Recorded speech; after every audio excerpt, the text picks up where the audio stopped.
Okay. Uh, Hello, everyone. Welcome to this week's Crunch seminar and the first seminar of the year. Thank you so much for joining us. Today, we have one speaker. Is Professor Georgios Rigas. He's a reader, associate professor in the Department of Aeronautics at Imperial College London. He earned his PhD in aeronautical engineering from Imperial College in 2015. Before rejoining Imperial in 2019, he held postdoctoral positions at California Institute of Technology, Caltech, and the University of Cambridge. His research focuses on artificial intelligence, digital modeling, and optimization to improve the energy efficiency of fluid-based systems. Recently, his work has concentrated on developing and implementing active learning algorithms to enhance aerodynamic performance in wind tunnel environments. His research aims to enable the discovery of adaptive control schemes applicable to real-world scenarios in the aerospace and automotive industries by integrating digital and physical systems. In addition to his research activities, Georgios is actively involved in evidence-based policy making. He contributes as a member of the AI for Decarbonization Virtual Center of Excellence, supporting the Department of Energy Security and the Net Zero Innovation Portfolio. He also serves as a lead principal investigator of AI for Net Zero Group and is an early career editorial board member of Physical Review Fluids. Georgios, with this introduction, thank you so much for your time today, and you can start whenever you're ready. Thank you so much, and it's really my great pleasure and great honor to give this talk, especially to this group. It's the first time actually I present this work. This is recent work from one of my PhD students that just graduated. One of my first actually PhD students, Yusuf Patel, and as you said in the introduction, we're working on AI for net zero in energy and transport. Specifically, we're targeting three types of systems: wind turbines, airplanes, and road transport. And we're really interested in optimizing their energy efficiency. So how they're going to interact with the fluid mechanics in an efficient way, either in a passive or in an active way. And that's why either we can improve the static design of this of these objects, or we can even start thinking about dynamic adjustment of their aerodynamics. We focus a lot on transport because actually 50% of the energy you spend to propel these bodies is because of aerodynamics. And the more efficient aerodynamics we have, the longer the range you can have with electric vehicles or lower emissions with existing vehicles.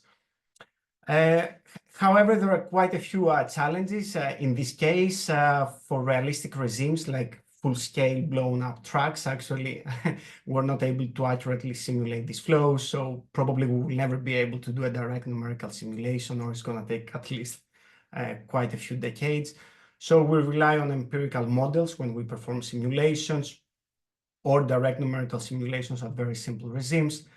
And at more realistic regimes like this wind tunnel experiment we do here at Imperial College London, actually we can actually reach quite reasonable regimes, Reynolds number a few million compared to a few tens or 5 or 10 million Reynolds number that is for the scale 1:1.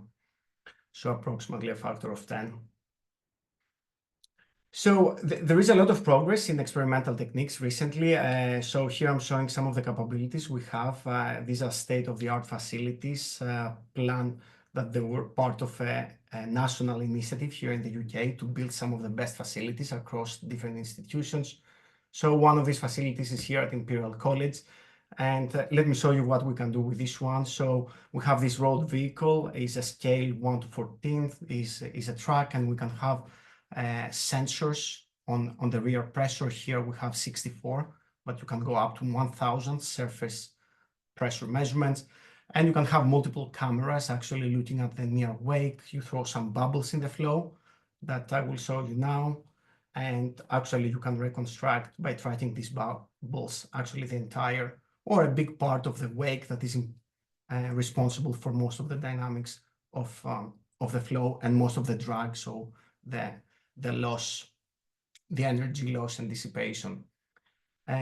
Nowadays, these systems actually, they can go quite high speed at quite reasonable resolution, but still always there is a trade-off between spatial and temporal resolution in these measurements. So although they give you the truth, they cannot give you the truth across all the scales in space and all the scales in terms of temporal resolution. So you have to sacrifice something, but on the other hand, you get what we call the truth, or at least reliable results within the experimental error. On the other side, these experiments can be very costly. Industry really likes simulations, especially low fidelity one, because they are cheap. Some of these, in terms of fidelity, here on the left-hand side, is Reynolds average Navier-Stokes equations, and we can increase the fidelity, resolving more and more scales in the flow in the simulation, increasing the fidelity, doing ALIS. For the applications I showed you today, ALIS actually provides some good fidelity, but still they're extremely, extremely expensive, so prohibitively expensive for optimization and day-to-day implementation in the industry. On the right-hand side, for those of you that are not very well familiar, this is what actually the different modeling approaches, what kind of scales they resolve in terms of spatial scales. So we have runs that actually this is the spectrum of the unsteady components, and in runs actually we model the entire spectrum of fluctuations in the turbulent flow. With ALIS, we have a cutoff within the inertial range, and we have empirical models that actually work quite well for the biggest part of this dissipation and small scale region. And DNS implies that we resolve all the scales. And as I said, for these applications we're looking at, DNS is intractable at the moment, and ALIS only now has become something that we can start for simple geometries applying to. So what I'm trying to do, because we're doing a lot of experiments, we're trying to put these two together. So we're trying to combine the partially accurate models we have, like Reynolds average Navier-Stokes equations, and the partial measurements we have, like pressure and velocity that I showed you in the two slides, and see if actually we can do something more. So how can I augment the knowledge I get from these spatio-temporally evolving flows that are partially measured in the wind tunnel, either in space or in time? So the answer to that is data simulation methods. Many people, many groups have been working on that. So they're combining some sparse experimental data and some partial physics. And this is actually ideal for solving inverse problems. So the goal of this work is to show you some recent work we did with my PhD student Yusuf on extending, actually applying pins for reconstruction of mean flows based on the Run's equations. What I haven't mentioned is that we care most of the times for these applications for the mean flow. Why? Because this gives you the drag or other performance indices that are the most important for these applications. However, these equations are not closed, so you have to add some empirical information that most of the times, because of the high level of modeling, they lead to highly inaccurate results. So people have been applying traditional techniques like adjoint-based gradient methods for variational data simulation, and using data and partially known equations with some closure they can either correct the equations to get increased accuracy. So a few years ago, we decided with Yusuf why we don't explore, because there are many similarities of these variational methods that we were working, why we don't explore the use of pins for solving similar problems. And specifically, what I'm going to be discussing today is what kind of information I have to constrain the pins with in terms of physical information. So will it be runs without closure? Will it be runs with closure? Or I'm going to propose as well a new form of equations that perform a spectral filtering in time and naturally interpolate between runs and fully resolve Navier-Stokes equations in the frequency domain. I'm going to show you some cases as well that we developed also closure models, leveraging the increased capability of pins to find these closure terms and super resolve the flow field, and apply it actually also to some realistic wind tunnel experimental data we have. And the first case we tackled a few years ago, just to showcase the capability of pins to solve this kind of inverse problems for the Ran's equation specifically that I'm looking at now, was in a laminar unsteady flow. If the flow was steady, you don't have any closure problem. The flow is unsteady, and when you try to estimate the mean flow, you have the influence of the unsteady terms due to the nonlinearity of the Navier-Stokes equations. So it becomes an assimilation problem, and as a proof of concept, we showed actually the pins work quite well, and I will show you quantitatively as well a benchmark. And also in the same time, I'm going to compare one-to-one variational approaches for turbulent flows against the ones with pins, and I'm going to show different ways to constrain the physics, as I said earlier.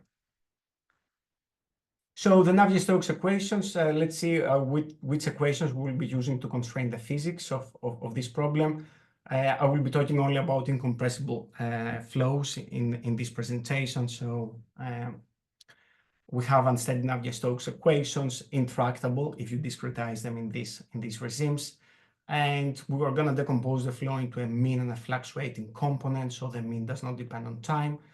Throwing it back into the Navier-Stokes equations and time averaging, you get an equation that looks like Navier-Stokes for the mean flow. However, you have a residual term, which is known as a closure term, and specifically is the divergence of the Reynolds stress tensor, where the Reynolds stress tensor is the fluctuating components, is actually the correlations or cross correlations of the fluctuating components.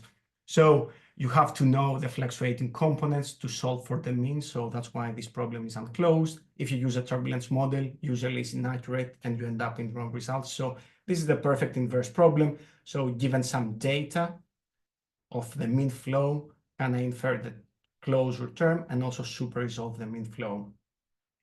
And the second problem we're gonna be examining is, instead of having no information about the turbulent closure on the right-hand side, we're going to assume that we know some prior. So we're going to be using what everyone has been using in the industry. We're going to use a Spalart-Talmaras closure model that resolves part of the Reynolds stresses, not in such an accurate way, but gives some constraints and guidance in the assimilation problem, improving a bit how well determined it is. And we're going to correct that model instead of inferring directly the entire closure.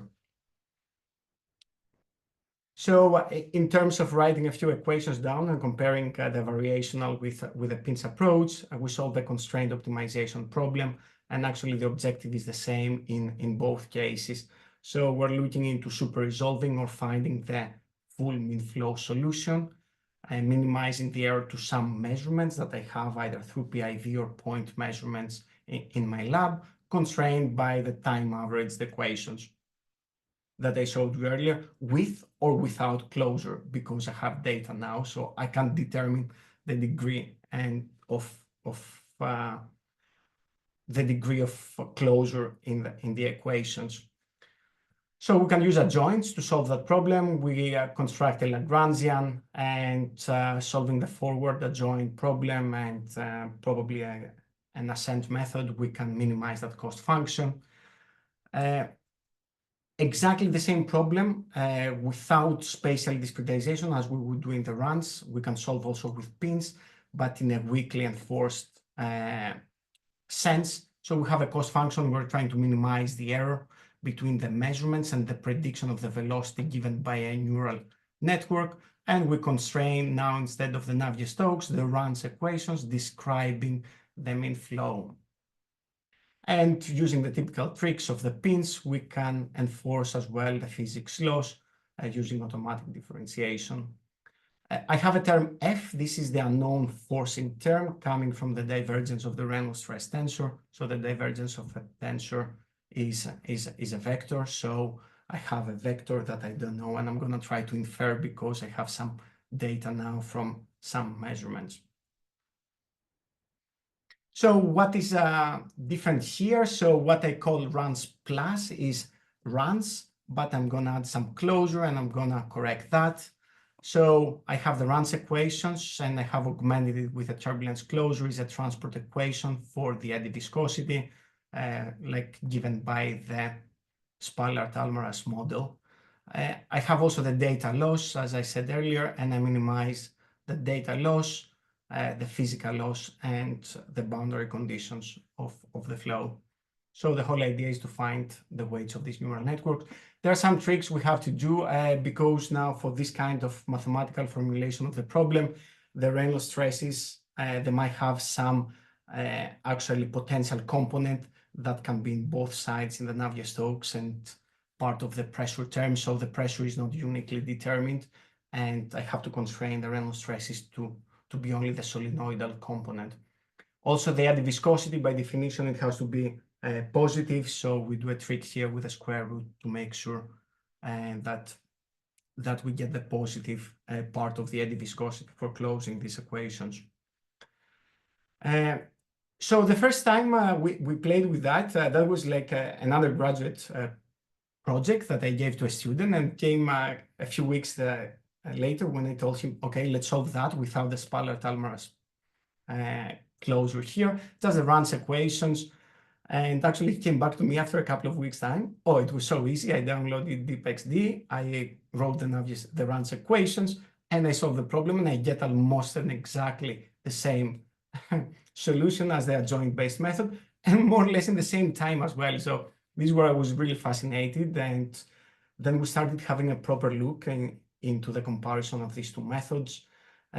Actually, for the cylinder flow, Reynolds number 150, that was the benchmark. The flow is unsteady, so the mean flow still is not closed, so the Reynolds stress is affecting it. This is DNS with a spectral method, actually, using Nectar++ here from Imperial College. And if we compare with the variational formulation for assimilating the runs, we see visually more or less similar flow with the pins, but actually if we look carefully into the error of the estimation of the super resolution of the mean flow field, actually we see quite significant differences. So I just want to mention that the green circles here is where I have data for probing. Let's say that it was point measurements. And we can see that the error in the variational compared to the DNS solution is up to 20% of the free stream velocity. Whereas in the PINS approach is actually quite an order of magnitude much less. It's like 1 or 2% or 3%. And after having a careful look, in the beginning, we saw a few discretization errors that were coming, but we increased a lot, the fidelity of the solver, and we had no spatial discretization errors, or at least they were minimized. But actually what we found out that was quite important is in the variational formulation, the data are becoming a forcing term in the right-hand side of the adjoint equations, and there is requirement for regularization that will introduce some bias in the solution. So it's like having immersed boundaries, but now the data are like the immersed boundaries that I have to point-wise and force the data to satisfy the equations. However, this is not the case of the pins, so we have two strong reasons actually for having much lower error in super resolving the mean flow field in this case I showed you earlier. George, can I ask a question? Absolutely. Yeah. Absolutely. So the Reynolds number is 150. So in principle, the run. So here you have this data where the points are, and trying to find the correction, the runs, right? Because you don't actually use the Bushnell approximation. So you're trying to find. I don't do them exactly. Yeah. So I'm using this equation. But at Reynolds number 150, shouldn't you get 0 correction? Let me just go probably a slide back actually to go to the equation. So I'm going to solve that equation. You have fluctuations, you have vortex edging, and this will give you R naught. Oh, right? I see. So it doesn't. So this is valid at any Reynolds number, you're saying? Above 50, provided the flow is unsteady. Right. Okay. Yeah. So did you look at that term to see how it looks? Absolutely, and I'll show you actually many examples now. Okay, of great. Yeah. Yeah, absolutely. Because this problem will always be underdetermined, provided that you have fluctuations, because they're going to appear as an unknown term on the right-hand side. So the whole idea is I have some measurements, not all of them, because if I had my measurements everywhere, I have no closure. I can find it directly, right? Yep.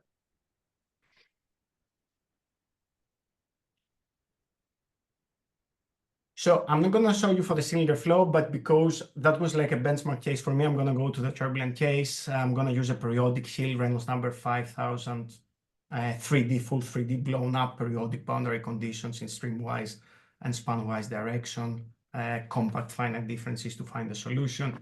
And again, the red points here are where I have the probes for the mean flow, and I don't know anywhere else the flow field. So anywhere in between these probes, actually the flow will be underdetermined. So first of all, on the left-hand side is the mean flow from the DNS. What I want to show you is how bad the RANS solution is here. So if you were doing a Spaller-Talmaras model, actually you would see a quite significant difference, even in the mean flow field of the order, again, of the 30%. So here I'm plotting the difference in terms of dividing streamline here for the recirculation area between RANS and DNS, and you can see actually how important it is. So there is a big opportunity for assimilation here. So the first thing, again, I'm going to compare first the error in the mean flow reconstruction, and of course, where I have probes with pin with RANS. So here I use no closure as we did before with the cylinder. I have error because of the equations are determined only between my measurements. When I add the Spaller-Talmaras model and I correct that model now, actually I diminish the error. Okay, I had an error approximately 20%, and actually what we found out that was quite important for us to realize that adding prior information, even if this is wrong, is really well posing the problem and is leading it towards the right direction for its solution. The variational approach using the discretization, the spatial discretization of the Navier-Stokes and adjoint-based techniques still has the same issues as before for the cylinder flow. So I have quite significant errors when compared with the pin RANS. We have a lot of confidence. These are completely different numerics, and still we find exactly the same error distribution, but much, much lower in the pin. So we're confident we're comparing apples with apples directly one-to-one. And definitely there are so many advantages I want to mention here, like how easy it was to code. This is only a few lines of code to perform this assimilation. And also in terms of computational cost, these two methods are comparable, and in some cases, even faster as well to do this assimilation with pins. Exactly the same reasons as before, spatial discretization. Here we had to do as well some stabilization in the finite elements that we used to solve the variational RANS SA equations, and also the regularization from the discrete Dirac forcing for enforcing the data points. So if I integrate the error over the entire region, we can see the error of the RANS is much higher if I don't use any data for assimilation. If I use the RANS equation without closure, I can reduce significantly the error. And if I add the Spaller-Talmaras model, either with variational or with pin, actually I can get the best results. However, the results I showed you was for a fixed resolution. So I'm going to change the resolution now of my measurement. So delta L before was 0.5, approximately here. L is scaled based on the height of the periodic hill, if I remember correctly. So it was somewhere here. And across all resolutions, so the dashed line is the RANS error. Across all lines, actually I can make sure I get lower error by adding some data in this assimilation problem. And there are quite a few interesting things that are happening here. So the red one is the pin assimilation without turbulence closure. We can see asymptotically. As far as I have a lot of data, I get zero error, but actually this will never be the case. and I can balance actually the data I have with the error of the reconstruction, but always achieve something better than my constrained equations.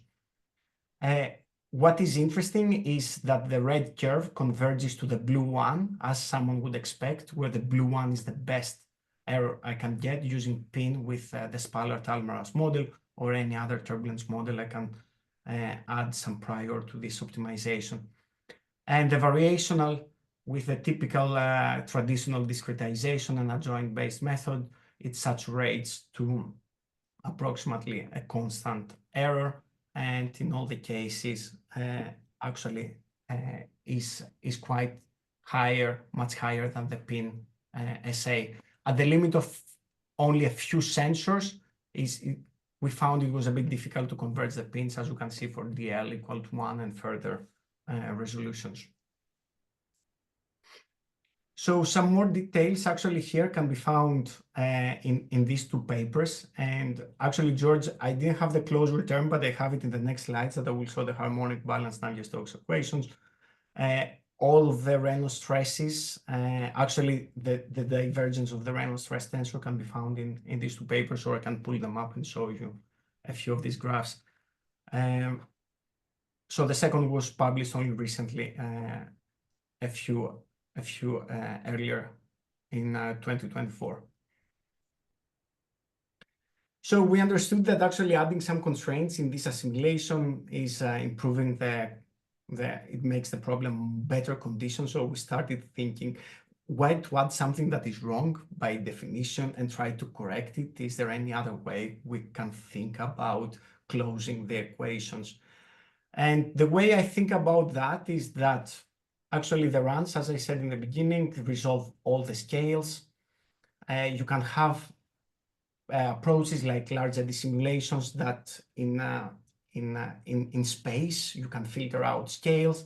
But the way I want to think the problem is in time, in spectral time, and I want to resolve a hierarchy of frequencies.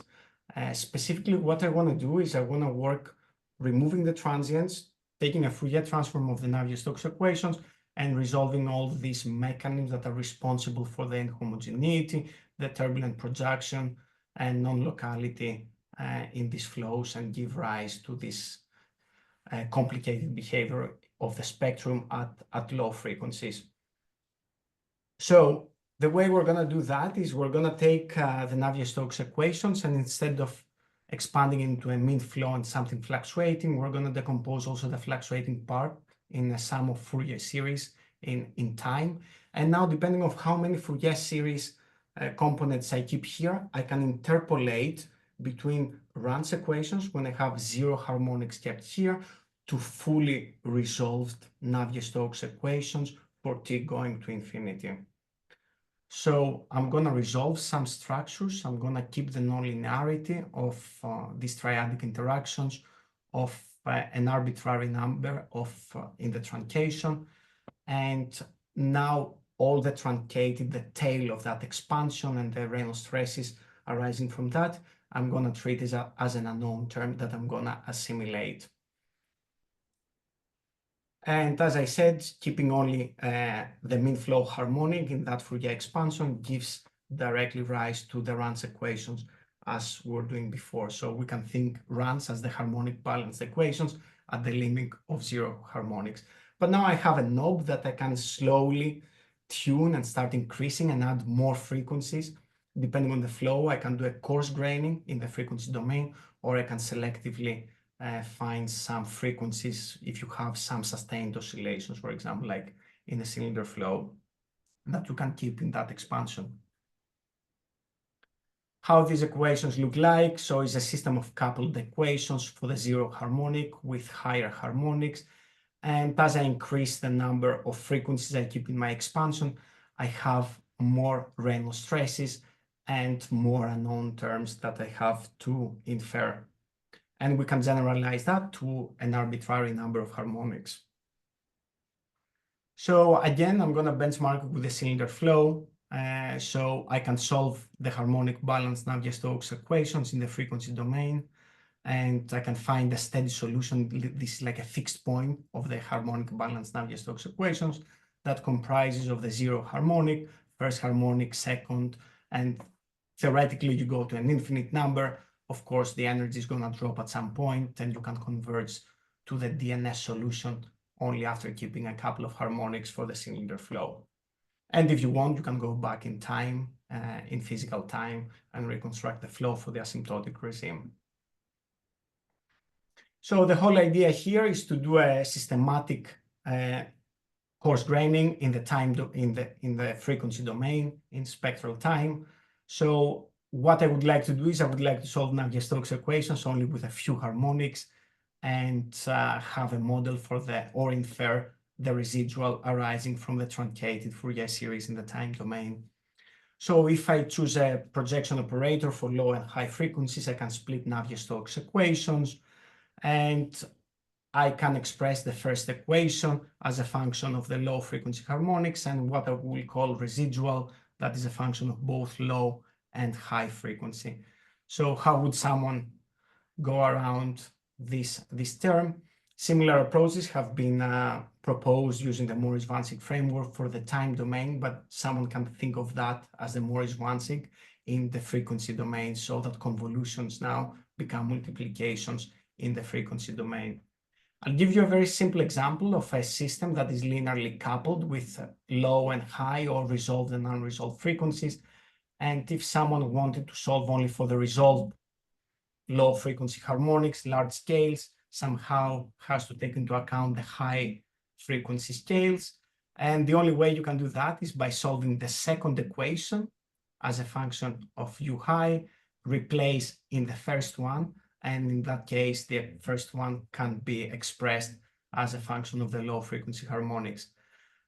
I haven't done anything here. I just solved two equations sequentially or iteratively. But what is interesting is if I express or if I learn the operator for the residual, because this high, low to high and then to a residual operator can have a compact form that I can learn, and it's much, much easier to learn it in spectral time rather than in physical time, because as I said, convolutions associated with these non-Markovian terms in the time domain becomes multiplicative terms that become part of the operator in this inference of the problem.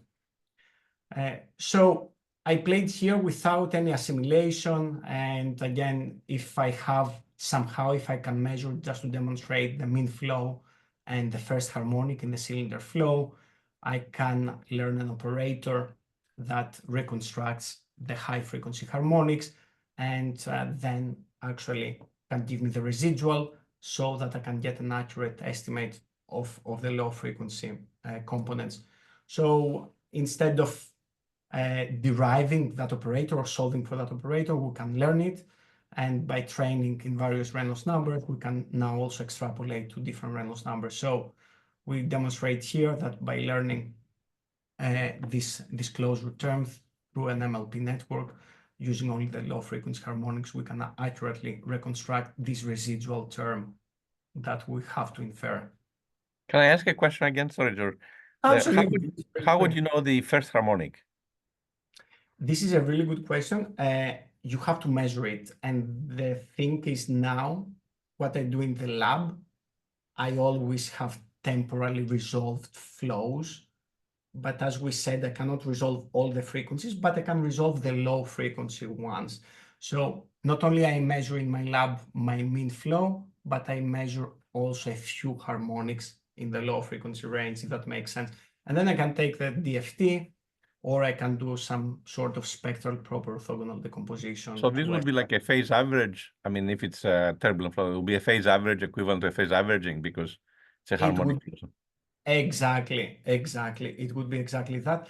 And this is really important here because it goes along as well with the ensemble approach that we should use, for estimating turbulence. So I don't have any time derivatives, I don't have any sharp gradients, and everything becomes now expressed in the frequency domain that are appropriate spectral estimation methods for this kind of unsteady components. Great, thanks. Mm-hmm.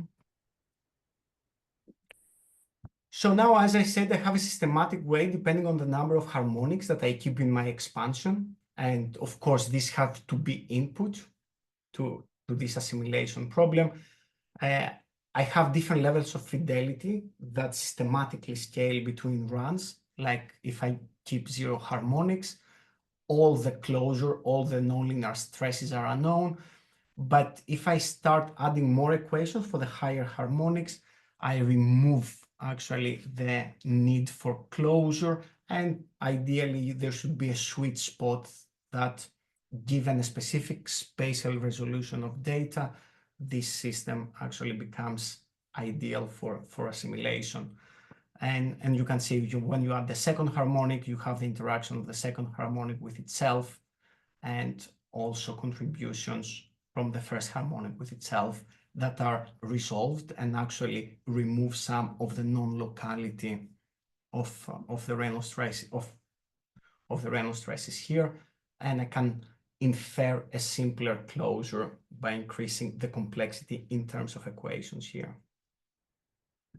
So we set up again a pin, straightforward, but I have much more equations. It's like a hierarchy of equations depending on the number of harmonics I keep.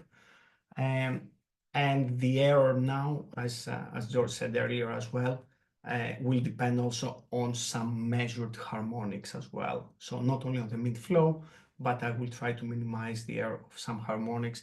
And we have to be a bit careful here because these are complex quantities as well when you take the Fourier transform. So we did it for the cylinder flow. This is the reconstruction error for the mean flow, keeping only the mean flow. So this is runs without closure. And actually, we see a reduction of the error as we increase the truncation, as someone would expect. Even with one harmonic, we can get a really accurate estimation of the skin friction coefficient, of the time average skin friction coefficient around the cylinder with one harmonic. This is the closure. This is the residual. This is what I had in mind, George, that you asked earlier. So on the left-hand side, I look at the residual of these are the Reynolds stresses that appear on the right-hand side and are unknown depending on the number of different number of harmonics I keep. So top is DNS, bottom is spin with harmonic balance Navier-Stokes equations constraints, and we can see for 0 harmonics is okay, but it's not perfect. And now if I resolve another equation, actually a lot of the Reynolds stresses are now resolved. So the need for residual becomes much, much smaller. And we can see it from the magnitude of the residual. It becomes 4 times smaller. So the effect of that as well now is much, much simpler as well, much, much smaller. And if I add 2 harmonics, actually it becomes even smaller. So I start resolving all the residual. So in that case, probably there would be no need for assimilation either. So the important point now is that we can, if we plot the error for the mean flow and the first harmonic for various expansions, we can see always as I increase the data or as I reduce the resolution, as I increase the resolution, the error converges, as someone would expect. When you have all the data, you don't need any modeling or any closures. The closure can be inferred directly. However, when you have a finite, like DL equal 0.5, if you keep 0 harmonics, the error is higher compared to keeping 1 harmonic or 2 harmonics.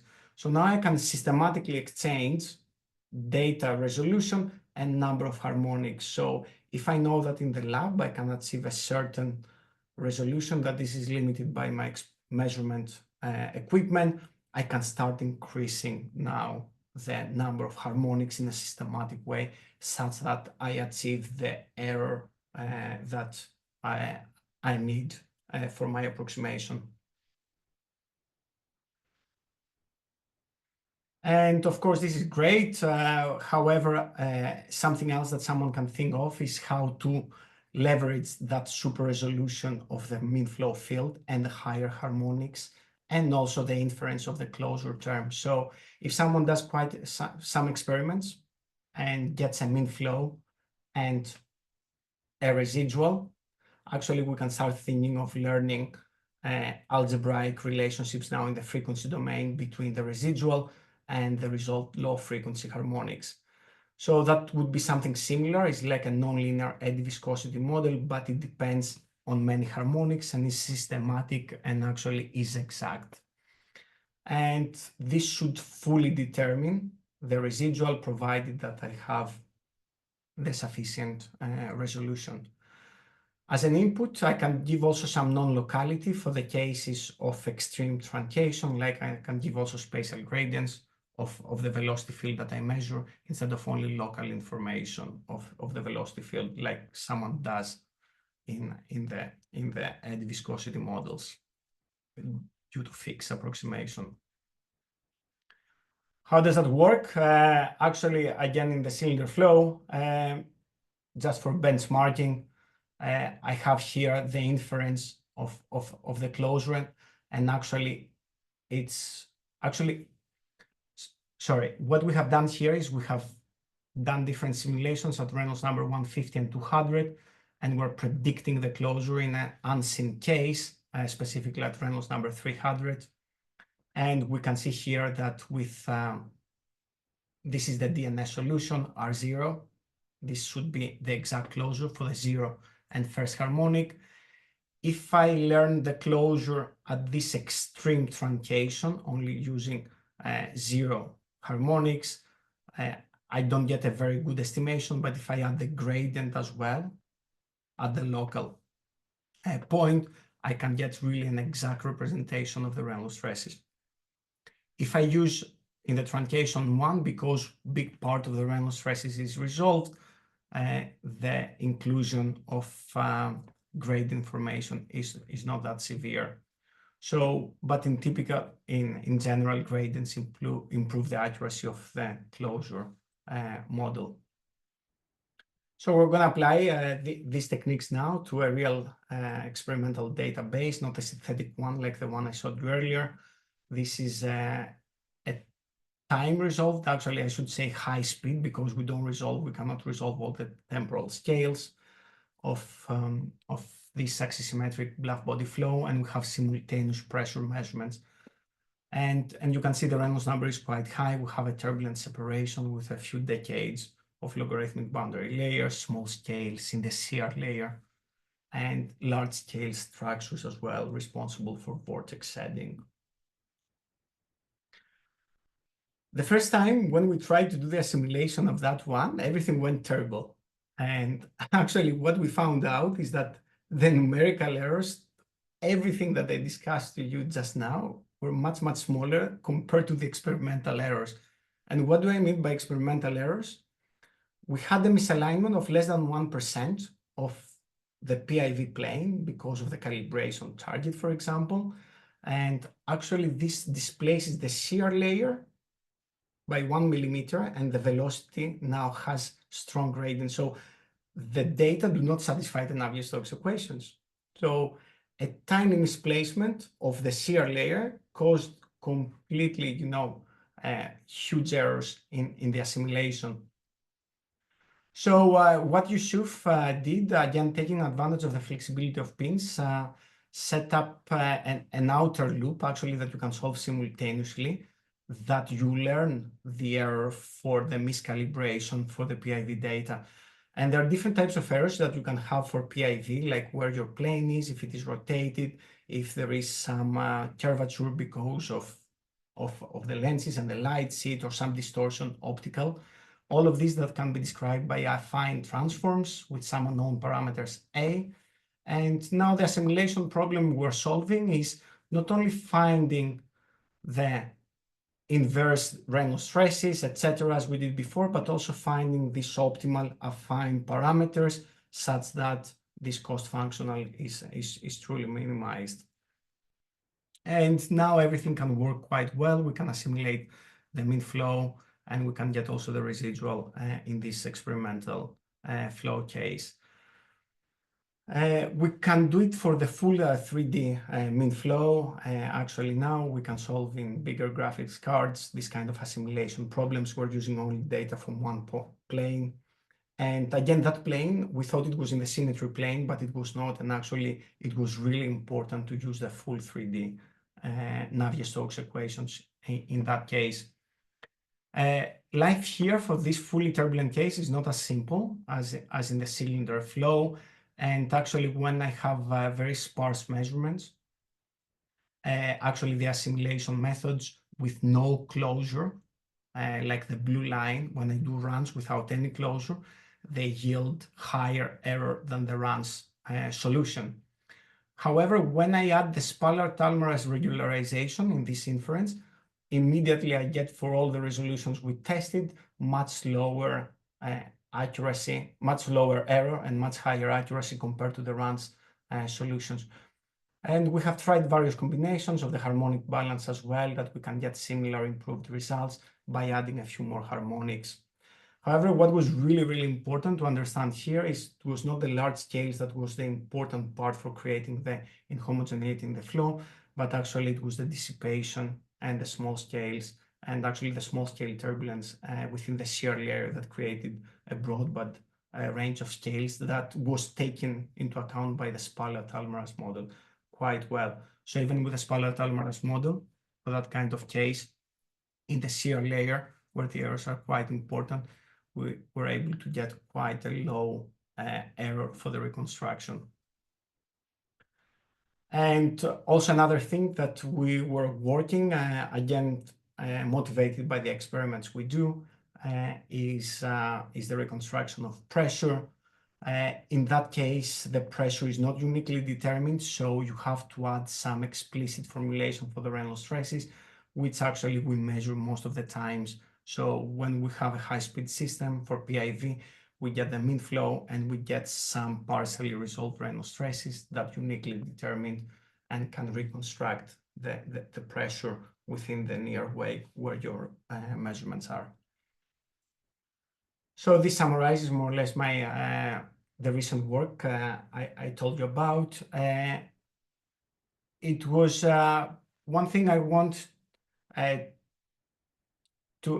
for you to remember is that even if you add some regularization, even if it is not a correct model, it improves a lot the convergence for these underdetermined problems. For example, when you work with a turbulent case, if you don't have all the scales, even adding a Spallard-Talmaras model can significantly improve the reconstruction accuracy. We achieved that almost every time we compared against a variational assimilation, improved performance. And also, I proposed a method for miscalibration of experimental data. What we're very excited about and we work on is about this spectral formulation of the Navier-Stokes in the frequency domain, the harmonic balance Navier-Stokes equations.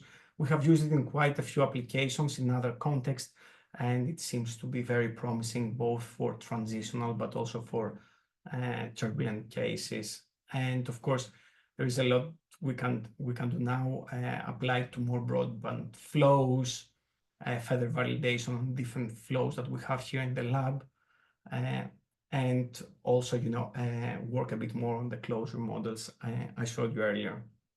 So with that, I would like to thank you again for the invitation and take any questions you may have.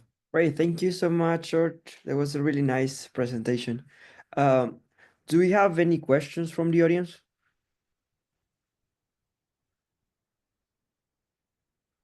George, let me say that first of all, that thank you very much. It was a fantastic talk, and you address all the questions what we raised in our DARPA proposal.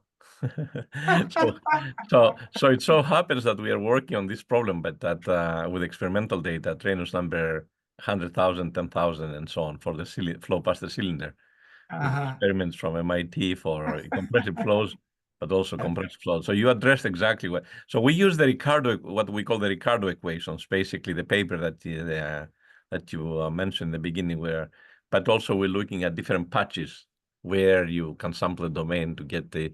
So your spectral filtering, your spectral approach is really interesting, and also it does make sense to have a regularized, like an SA model and then basically the gap is first of all the flow is smoother, of course, and so that all makes sense. But it's really interesting to see that the spectral filtering works.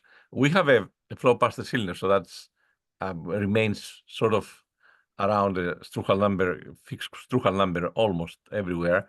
But if you have a broadband response at steady flow, how do you deal with it? You would need more harmonics, for example. What is?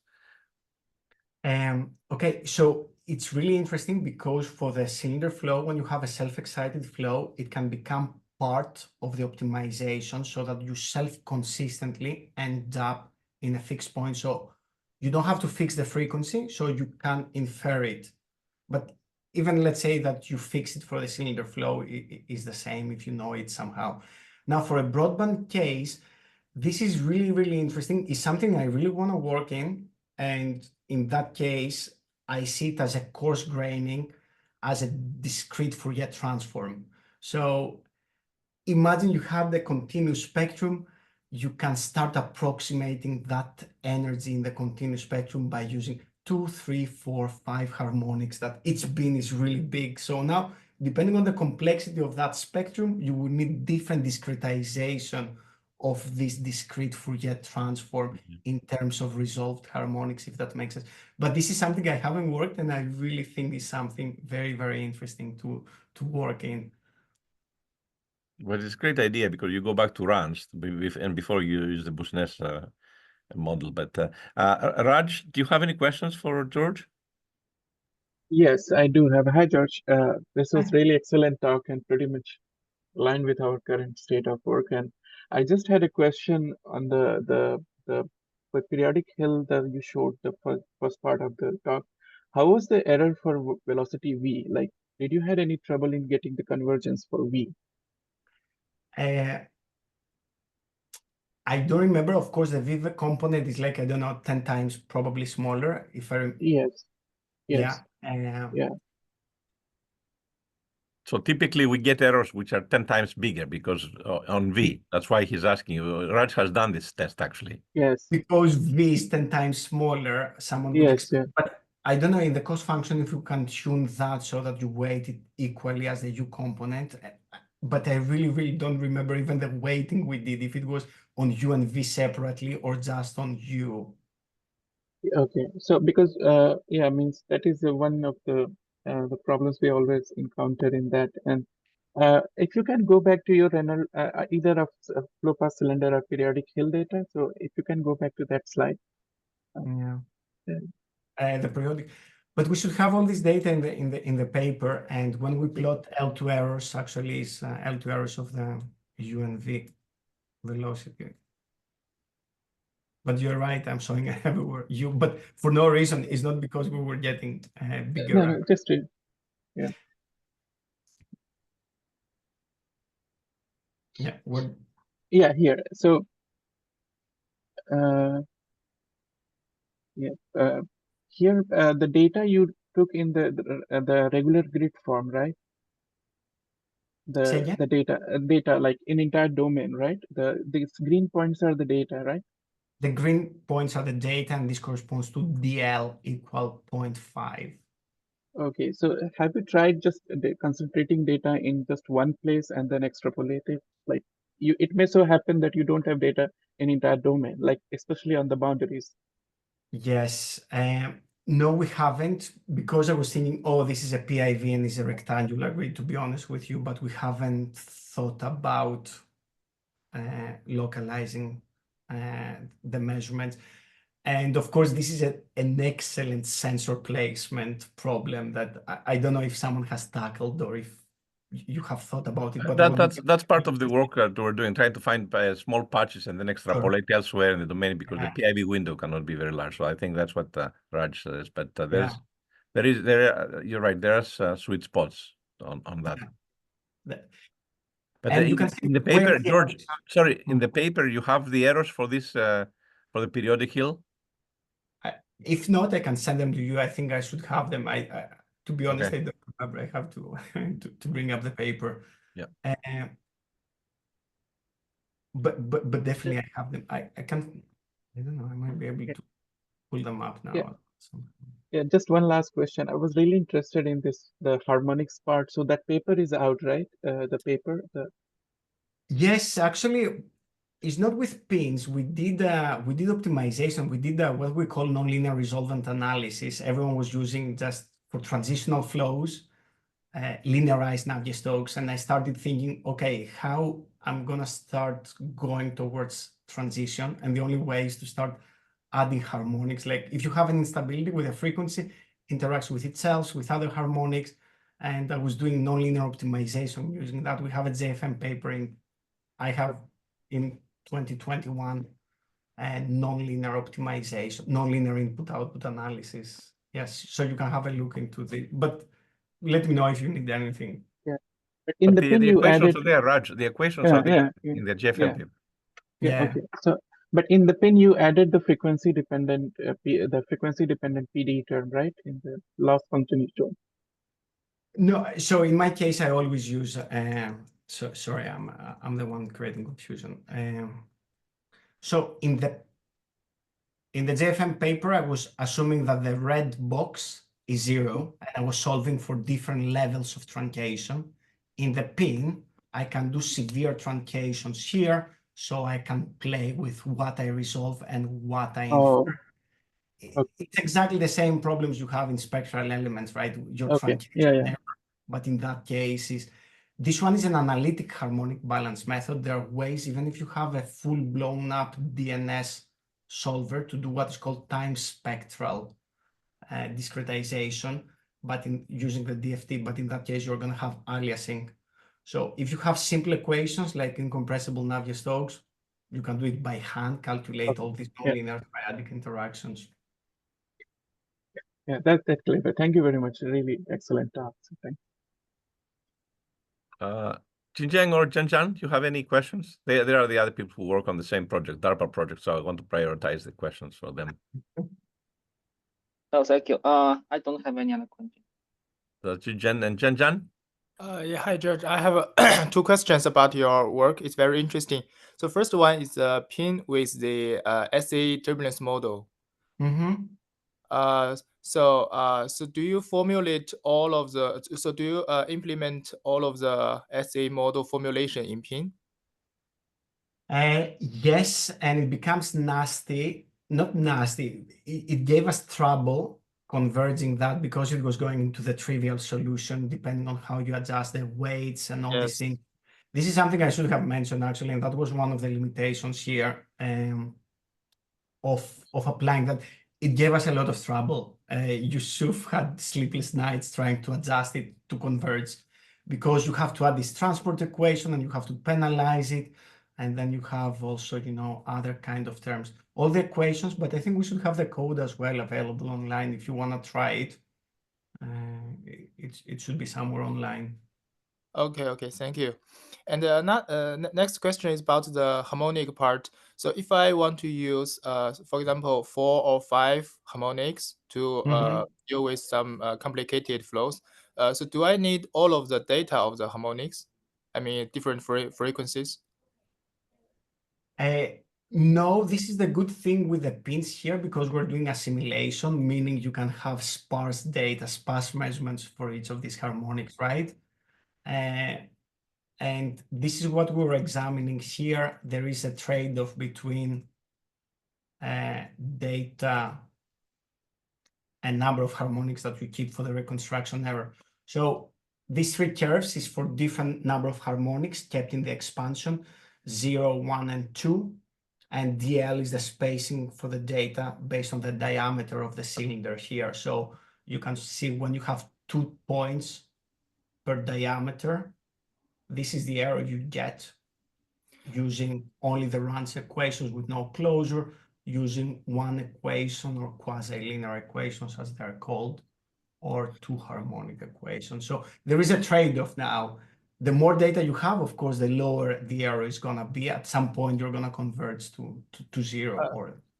Yes, if I understand correctly, so for example, the green line here, so of course there's some resolution of the data, but data is taken from just for this frequency, right?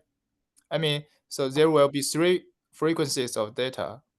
Yes, yes. For the green one, you have 3 equations: 0 frequency, omega naught, and 2 omega naught. Yes. So 3 equations and 3 kind of data, which are from different equation Yes. frequencies. Yes, Oh, I yes, see. yes. In that case, in the cylinder flow, you can either solve directly the Navier-Stokes for the benchmarking in the frequency domain, or you can do a DNS and then do a DMD approach, for example, to extract Okay, I these see. things, right? Yeah, great talk. Thank you so much.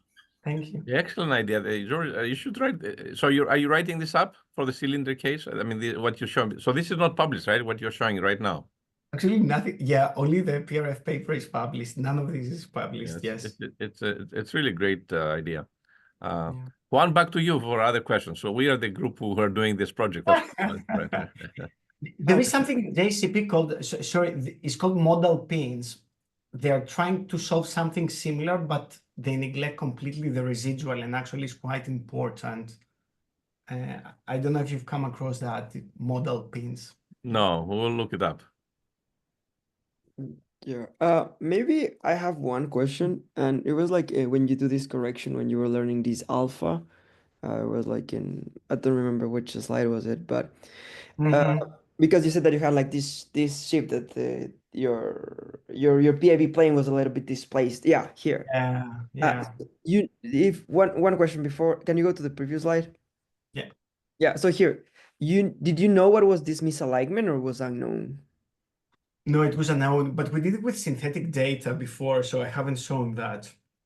But you can play if you want with synthetic data. But here, of course, in the experiment, we had no idea what the misalignment, and we didn't know in the beginning. Oh, okay. And did you, in that case, when you go to the learning part, did you constrain this thing some way, like to make sure that your model is not messing it up too much? Because that's possible, right? Because if every time you add one more degree of freedom, the model can do whatever it wants. Yeah. And something that crossed my mind, I don't know if there is uniqueness in that optimization problem as well. Okay. So with a pinch of salt, the only thing that was the best I could do to correct my data, but when I threw the way they were, they wouldn't satisfy the Navier-Stokes. And when we said, oh, okay, try to learn a parameter that only moves it in X, it started improving the data. But of course, it's like implicit filtering, let's say, or implicit way to correct your data as well, right? Yeah.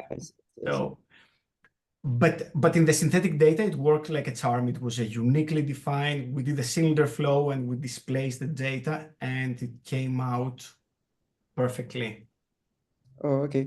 Maybe in that case, sometimes maybe there are a few studies that I have seen that what they do is like they try to somehow uh, constrain the value that it can displace. For example, you can put it inside a sigmoid with a really small amplitude, and then you make sure that you're not escaping some kind of threshold. So and you can know what will be the threshold based on the information of your experiment, right? That's a good point. That's a good point. Yeah, we haven't done that. That's a really good point. Okay. No, but it was a really nice talk, and yeah, it was really clever. So thank you so much for sharing it with us. Thank you very much for the invitation. Again, I feel free to get in touch as well. Do we have any other questions from the audience?